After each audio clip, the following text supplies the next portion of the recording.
ভারী বোদা ভাঙা সায়েন্টিস্ট হয়ে গেছো, ভারী বোদা ভাঙা ইঞ্জিনিয়ার হয়ে গেছো, তাই না? নমস্কার, আমি সৌভিক মজুমদার, ডাক নাম মতি। অনেকেই আমাকে কটু নামে ডাকে, তা নিয়ে আমার বিন্দু মাত্র আক্ষেপ নেই। আমি 12 ঘন্টা ডিউটি করা একটা লোক। এই কাজের ফাঁকে যখন একটু সময় পাই তখন প্রতিবাদমূলক ভিডিও করি, সেই সাথে একটু পড়াশোনা করি, আমার সনাতন ধর্মের মন্দির নিয়ে একটু রিসার্চও করি।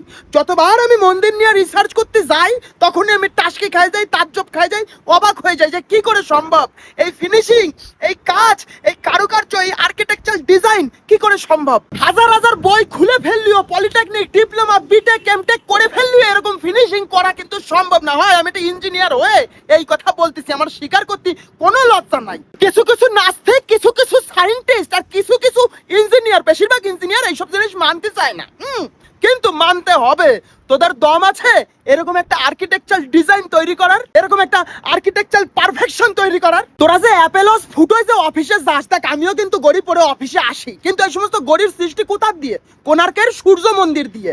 নট অনলি ঘড়ি, ঘড়ি মানে কি? ঘড়ি মানে হচ্ছে সময়। তার মানে এই সময়ের সৃষ্টি হচ্ছে সনাতন ধর্মের থেকে। সপ্তাহে 7খানা দিন, সোম থেকে রবি। এই সপ্তাহের সৃষ্টিকর্তা কে?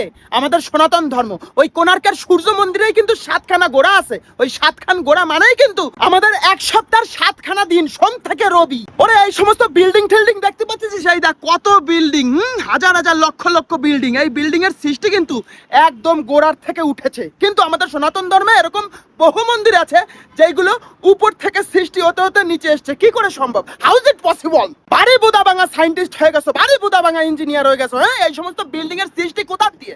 এই সমস্ত বিল্ডিং, এই সমস্ত ফ্লাইওভার সৃষ্টি কোথা দিয়ে? একখান পয়েন্ট থেকে, একখান শূন্য থেকে, একখান জিরো থেকে যখন সার্ভেয়ার এসে একটা পয়েন্ট মারে, সেই পয়েন্টের থেকেই কিন্তু এই সমস্ত বিল্ডিং, এই সমস্ত বড় বড় কাজগুলো কিন্তু শুরু হয়। আর এই সার্ভেয়ারের দেওয়া পয়েন্ট অথবা শূন্য, এই শূন্যের আবিষ্কর্তাকে আর্যভট্ট। এটাই আমাদের সনাতন ধর্ম, এটাই আমাদের সনাতন ধর্ম, এটাই আমাদের সনাতন ধর্ম। আমি যতবার এই মন্দিরগুলো নিয়ে রিসার্চ করি ততবার আমি অবাক হয়ে যাই। এবং আমি এটাও বিশ্বাস করি আমাদের সনাতন ধর্মের এই সমস্ত মন্দির এই পৃথিবীর জন্ম নেওয়া কোনো মানুষের দ্বারা তৈরি নয়, অন্য কেউ আছে, হয়তো স্বয়ং বিশ্বকর্মা। আর এই ভিডিওটা আমি তৈরি করেছি যারা ওভার স্মার্ট তাদের জন্য। যেটা বাস্তব, যেটা সঠিক, সেটাকে স্বীকার করতে শেখ বাড়ি, তাতে তো সমস্যা নাই। যাই হোক, সকলে ভালো থাকবেন, সুস্থ থাকবেন, সতর্ক থাকবেন, অবশ্যই নিজের যত্ন নেবেন। আসি, রাধে রাধে।